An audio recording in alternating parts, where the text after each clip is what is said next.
Jamaica's Reggae Girls are a step closer to a historic appearance at the 2019 FIFA Women's World Cup after beating Costa Rica 1-0 earlier this evening. The Jamaicans picked up 3 valuable points through a Khadija Shaw 46-minute strike. Jamaica, who had lost their opening game 2-0 to Canada, sit third on the table with 3 points, the same as Costa Rica and Canada.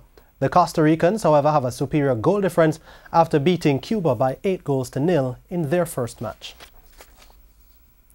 Locally now, Dumbeholden and RENO are no longer winless as they handed Mount Pleasant and UWI their first defeats of the Red Stripe Premier League season on Sunday. Here's Karen Madden. Since coming to the Premier League, Mount Pleasant have been huffing and puffing and even threatened to blow the house down. But Dumbeholden rolled into town and everything changed. In terms of quality, the two teams are like night and day. But Dumbeholden, who dominated Mount Pleasant in getting to the Premier League, showed money doesn't make a difference. Mount Pleasant had their chance, but Cardell Benbow will have to wait a bit longer for his first goal. But Dumbeholden weren't willing to wait much longer for their first, and DeAndre Thomas ensured Sunday was the day it all ended. Our team is in mourning because, as I heard before, our chief of security, close friend and mentor to the guys them, passed off 2 days ago. So the guys are really shaking up and they know they have to do this one for him. RENO also ended their wait as they knocked off UWI 1-0 as well.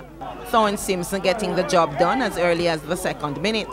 It wasn't their first goal, but it's the one they will remember for now at least. We did some things differently. We actually changed the system to counter what we had to offer. And we got an important goal in the 2nd minute and we defended stoutly.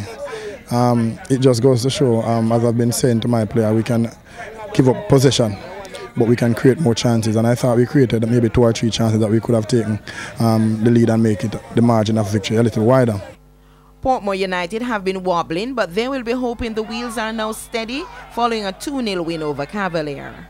Javon East was spot on in the 18th minute, and Hardley Barnes ensured there was no mishap when he finished off things 9 minutes from time. Young Hardley Barnes came in late in the game and made an impact, so that tells you what we are building here at Portmore United. Everyone is working hard and waiting for the opportunity to grab it. Harborview's wait for a win continues as they went down 2-1 to Montego Bay United. Odane Nish was on target twice for Montego Bay United, who also provided the Stars of the East with their goal through John Barrett's own goal. You know, come to Harborview and got maximum points, and we're grateful for that. This should have pushed us to 7 points in the pack of the top 6, which is where we want to be at the end of this first round based on our first objective for this round. Humberline are also winless after a 1-1 draw with Waterhouse. Michael Binns' 85th minute goal cancelled out Andre Leslie's 80th minute opener. Karen Madden, TVJ Sports.